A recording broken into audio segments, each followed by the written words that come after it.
Welcome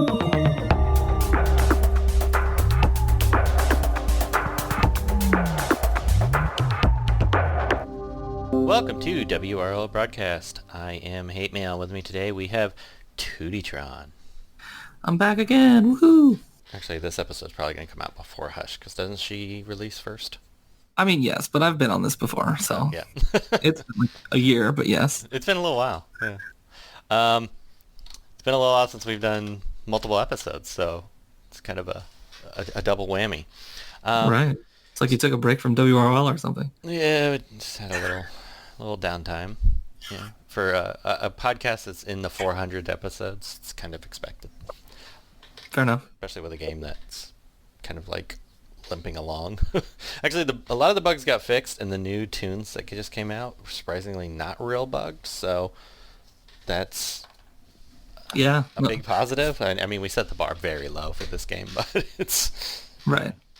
I'm happy to see that the new tunes turned out okay. Bug-wise. Yeah, the new tunes look great. There are a few bugs in the reworks, and Talia especially, unfortunately, but that's kind of how the cookie crumbles. Well, let's talk about Talia, who I really wanted her to be great, and she's definitely significantly improved in my mind. What are your thoughts, Tewty? She is significantly improved, as I agree. There are a few things I'm sad about that we lost. Like the death immunity was like absolutely clutch in her old kit. Like it worked so well. I was able to like 1v4 teams as long as you maintained 10 bleeds on someone. She just wouldn't die, and I really, really appreciated that. But I guess since they upgraded her evasion ability, the death immunity wasn't as necessary, so I'll accept that change begrudgingly. But overall, she's much, much more effective. Having an out-of-turn attack is a huge upgrade in this kit, so overall, she's significantly better at her job. Yeah, I do like her. She doesn't work quite as well as I was hoping. As much as I want to like bleed characters and I really want to like Talon, I'm struggling to make them effective. I just don't think it's your playstyle. Like you don't really vibe with debuffs characters. Like you had your stun, and it's like about it. Stuns are debuff, so that's you only need one stun though. Like bleeds are about stacking. Yeah, I don't know. I'm struggling with her a little bit. I do like her. She works pretty well. You know, I give olives in Talon's only L2, so when I get him L5 and I have her running around, and I'll get a lot of testing, I'm sure, this siege. So. Right, and I think Talon's gonna suit her superbly, and I'm sad because I chose to bring up Punchline first, and I don't have enough gear or green essence to finish either one of them yet. Well, so I'm like still anxious and like ready to test Talia with Talon. Well, when you hear the tier list, you're gonna hear me raging about me forgetting to farm gear and everything else. So I usually do it during raids. Like I farm all the characters for the next month, and I just completely drop the ball for this month. Well, raid hasn't happened yet, so that's like why. Like I normally make sure I farm at least 32 million green essence for raids, but it's not happening till tomorrow. Yeah, you're right. I usually do it during raid, and usually the characters drop like the day of raid, so it doesn't really matter. This month it was. Yeah, okay, that explains it. I was like, why am I so low on gear? Because usually I always have tons of gears. But no. Okay, that makes sense. All right, let's get into Talia. Let's start with Legendary Order. I think you and I have a little bit different thoughts on this one. Since I've actually played her a little bit, I have some thoughts, but what would you consider first for her? That's a good question. Honestly, I've never really thought of an actual order for her just because of I just 1, 2, 3, 4, 5'd her, but if I had to pick, let's see. See, I know you told me before you'd take her 2 last, and I would. I actually like that first because I find it so useful. I obviously like if you're the first character on your team that gets a turn, and you're like, and when I say that I mean Talia, before any other bleeders, you do probably want to open with her too because you need to get those bleeds rolling. You need to start ramping up those bleeds. But with that steel buff thing, like almost every time that first character is probably a turn 0 taunter, which means you are stealing that taunt almost every time right away. And if you don't have enough evasions stacked up yet, you are essentially just killing yourself. Like if you wait a turn or two before you steal a taunt or whatever, like you're better Harley Quinn because you've got so many evasions and they're continuously stacking as you continue to bleed other people out. So it is a good ability long-term in a fight, but you don't want to start with it and accidentally steal a taunt when you don't have any defense up yet. Yeah, So that's my biggest problem. I've seen that a little bit, but more often than not, I'm stealing like death immunity, or I'm stealing evasions, or I'm stealing awareness from Spectre, and I find that so, like, it's won me matches or kept her alive long enough in a match. If you're up against a Harley, yeah, there's a good chance you're not going to get that taunt. You're going to get 2 evasions out of her. But I've seen Barda so often lately, and I've seen a lot of Donna Troy lately too, which is strange because Donna Troy's been power crept like you wouldn't believe. But so personally, I would take the 2 last because you're getting those bleeds out right away, and that's what matters. But I don't want to get a taunt right off the bat. I really do like the first passive Hemorrhage. The 50% chance to apply 3 bleeds when they buff up is pretty powerful. And it allows her to meet the gates that she's trying to hit. The Blood Scent one, that passive is also pretty important. The out of turn attack is what makes her useful, and also is what helps her stack up her evasions more quickly. Let's see what else. Slow down again. So after 2, what you said 5? Well, no, I think I'm going to go with 5, 4, 3, 1, 2. I think that's what I'm going to do because the 3 is your out of turn attack. So you obviously want as much ability in that ability as possible, or as much utility in it. So 5, 3, or no, 5, 4, 3. That's what I want because the 4 also helps her gain more bleeds out there. The more bleeds out there, the more out of turn attacks she gets, the more evasions she can stack. Thank God the evasions are not tied to the legendary point on her basic. Yeah. But yeah, 5, 4, 3, 1, 2. Okay, so I just put 2 first or last, and then 5, 4, 3, 1. So. There you go. Works for me.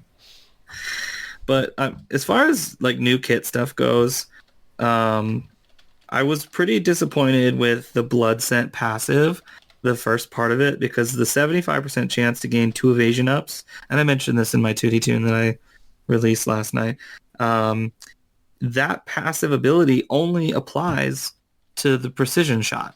Like, she doesn't apply bleeds anywhere else in her active abilities. Yeah. So it's an entire passive devoted to one ability that has a cooldown. I honestly wish they would have just put that passive as the legendary point instead of steal 2 buffs and then given her a completely different passive. I mean, she can give them the bleeds if they buff, but it's... But that's a passive on a passive. It won't activate. True, but... Well, no, it could, because they could buff, and then at the end of their turn, it could use... I'm pretty sure it could work. To gain 2 evasion ups, the out-of-turn attack would happen. Oh, I was talking about the 8 using her Blood Scent. Oh, I meant the first part of it, not the legendary point. The 75% chance to get evasion ups. Yeah, I'm sorry. Yeah, you're right. That would only apply every time she uses precision shot.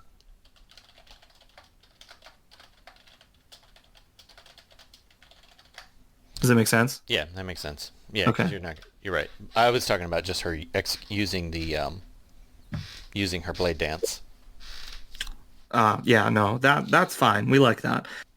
That's one of her bugs, unfortunately, but that's a good. Yeah, it doesn't work all the time. I haven't seen it work too often. Well, the problem is that her out of turn attack targets people that are not the person with 8 bleeds. Like, she'll just hit whoever she wants to, and a lot of times that's just like Hal Jordan sitting there still with debuff immunity, no bleeds on him at all, and it does nothing to him. Yeah. So, if she wants to stack more evasions, the target has to be bleeding. So if she's hitting whoever she wants willy-nilly, she's not stacking evasions properly, which means she's not like you have to have an AoE bleed on the enemy team. Otherwise, you're not effectively using Talia right now. Yeah, I noticed she's not great unless you're running her with other bleeders, which is my problem with her, is that I don't run a lot of bleeders very often. I mean, Aquaman's really the only other bleeder, which I've had a lot of people tell me, oh, that's all you need, but I don't find him to be sufficient by himself to enable her. Right. And Talia, I think, is the more effective rework, even though she's still completely niche. She does work really well with bleeds, and she does work really well with evasions. And if you even mix the two up, like where you have like a Batgirl team with like a Chemo or a Cassandra or something like that, and have like evasion bleed team, that's where she super excels because people are allowing her to evade better, and they're also spreading bleeds for her. So that's when she really, really does well. But if you're not building a bleed team or an evasion team, Talia's probably not your girl. Yeah. Which, I mean, I do think she's going to be really good with Talon. What would you say her best teams are? Just really any bleeders, or? Cassandra Cain does really well because she puts 5 bleeds out AoE to the whole team. So if they buff up or anything, then that 8 bleed gate is met through her Hemorrhage passive. Chemo does really well for his AoE bleeds. Batgirl, even Jessie Quick are good evasion synergies because they give her evasions right off the bat. Trying to think of who else. Those are like the main ones, I'd say. The ones that I've had the most success with. Although Aquaman is also decent. Yeah, Aquaman's not bad because he does put a decent amount of bleeds, and he's just such a good character anyway. Right, exactly. If you're pairing her with Chemo, Aquaman helps Chemo stay alive longer. Yeah, I tried running some Aquaman Chemo, her, and then a 4th. And right. Sometimes it worked pretty well, and then... But problem is, the Spectre just demolishes Chemo, and then... Yeah. Then everybody else dies. Yeah, Spectre's definitely a problem still, especially since he purges debuffs on himself. So maintaining 8 bleeds on him is harder said than done, unfortunately. I was running Aquaman, Peacemaker, Talia, Chemo, and that worked pretty well because then I could deal with Spectre and still bleed out the rest of the team. Yeah, it gave you enough time to bleed out the rest of the team. But a lot of people are running Superman and then Terra, and it just But Peacemaker can remove Terra's buffs, and he does it most of the time. But when he doesn't, it's really upsetting. So no, that's why I'm sitting here waiting for Talon. Talon's gonna be my super spreader. Yeah. Of bleeds. Yeah. And Talia's gonna take advantage of it. Yeah, he seems like he's gonna be a Tewty tune. I mean, he's gonna be a good one though. Like he's not gonna be like extra special meta, but no. He's gonna be. But he just seems to enable most of your teams. Exactly. And he's a sexy looking character, honestly. If you ever watched Digimon as a kid, that's what I did. You were probably like 20 years old at that time, but whatchamacallit? He looks like a Digimon to me. Yeah, he kind of does. I know what Digimon is, but yeah, it was a little past my time. Okay, good. All right, I guess that wraps it up for her. Appreciate you coming on, Tewty. No problemo. Thanks for listening, everyone. Hi, this is Renee Sylvia 88. DC Legends moderator. Thank you for listening to this episode of WROL Broadcast. If you like the show, please check out patreon.com/WROL Broadcast and find out how to get cool perks. And for those of you who didn't know, Tewtytron is a freaking princess.